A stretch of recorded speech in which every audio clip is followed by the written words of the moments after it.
ये है edu.insight और आज के इस अंक में हम बात करने वाले हैं मौर्यन आर्ट के बारे में, यानी कि मौर्यन कला, मौर्यन पीरियड में जो कला थी, किस किस तरह की कला का विकास उन्होंने किया हुआ था। जैसे कि वास्तुकला हो गया, शिल्प कला हो गया और पॉलिश करने की कला भी उस समय प्रचलित थी। उसके साथ ही आभूषण बनाने की जो आर्ट था वो भी उस समय में प्रचलित था। तो आइए हम बात करते हैं।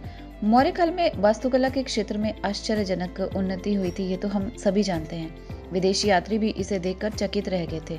चंद्रगुप्त मौर्य का पाटलिपुत्र में बना शाही महल अपनी सुंदरता के कारण न केवल भारत में अपितु संसार भर में विख्यात था। ये इतने सुंदर ढंग से बनाया गया था कि इसके निर्माण के 700 वर्ष पश्चात जब फायान भारत में आया था तो वो इस महल की सुंदरता को देखकर चकित रह गया था। उसने लिखा है कि इस महल को मनुष्यों ने नहीं अपितु देवताओं ने बनाया होगा। अशोक से पूर्व भवन लकड़ी से बनाए जाते थे और शीघ्र नष्ट हो जाते थे। अशोक ने लकड़ी के स्थान पर पत्थरों का प्रयोग आरंभ किया। उसने कश्मीर में श्रीनगर और नेपाल में ललितापट्टनम नामक 2 विख्यात नगरों का निर्माण भी करवाया। उसने अपनी राजधानी पाटलिपुत्र को उद्यानों, फव्वारों और झीलों से आकर्षक बनाया। पाटलिपुत्र मौर्य काल की भवन निर्माण कला का अद्वितीय नमूना प्रस्तुत करता है। इनके अतिरिक्त अशोक ने अपने राज्य में 84,000 स्तूप बनवाए थे। इनमें से सांची का स्तूप, जो कि मध्य प्रदेश में स्थित है, अभी तक विश्व के शिल्पकारों के लिए आकर्षण और आश्चर्य का केंद्र बना हुआ है। दूसरी हम बात करते हैं शिल्पकला यानी कि स्कल्पचर्स के बारे में। मौर्य काल में शिल्पकला के क्षेत्र में इतनी अधिक उन्नति हुई जितने कि किसी भी अन्य काल में दृष्टिगोचर अभी तक नहीं हो पाई थी। उस समय बहुत ही सुंदर स्तंभ बनवाए गए थे। इनमें से कई स्तंभ 50 से लेकर 60 फुट तक ऊंचे हैं और उनका भार 50 टन से लगभग है। सबसे आश्चर्यजनक बात तो ये है कि इतना ऊंचा स्तंभ एक चट्टान से काटकर बनाया जाता था। यद्यपि ये स्तंभ बहुत ऊंचे थे, फिर भी शिल्पकार इन्हें आकर्षक रूप दे देते थे। प्रत्येक स्तंभ पर पशु पक्षियों की बड़ी सुंदर आकृतियां बनाई जाती थी, जैसे कि आज के समय में भी उपलब्ध नहीं है।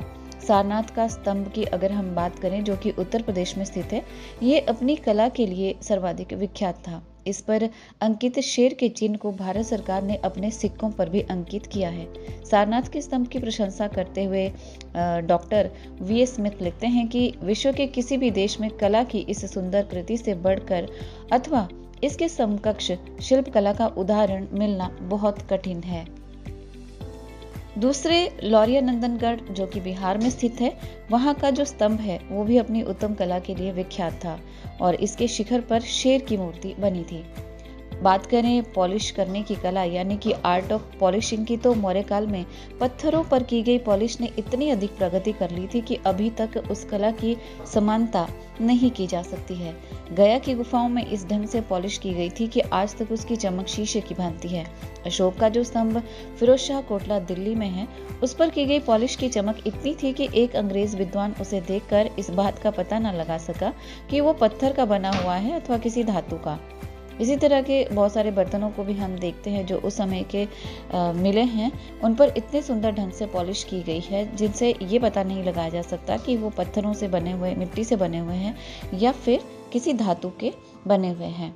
बात करें आभूषण बनाने की कला की यानी कि आर्ट ऑफ ज्वेलरी की, तो मौर्य काल में आभूषण बनाने की कला भी काफी उन्नत थी। उस समय सोने, चांदी और तांबे के सिक्के बनाए जाते थे। सोने के सिक्के 2 स्वर्ण, चांदी के सिक्के को पर्ण और तांबे के सिक्के को मश्क कहा जाता था। इन सिक्कों पर मनुष्यों, पशु पक्षियों, सूर्य, चांद, पहाड़ों और वृक्षों के सांकेतिक चिन्ह मिलते हैं। ये सभी चिन्ह ठप्पों द्वारा बनाए जाते थे। edu.insight के आज के अंक में बस इतना ही।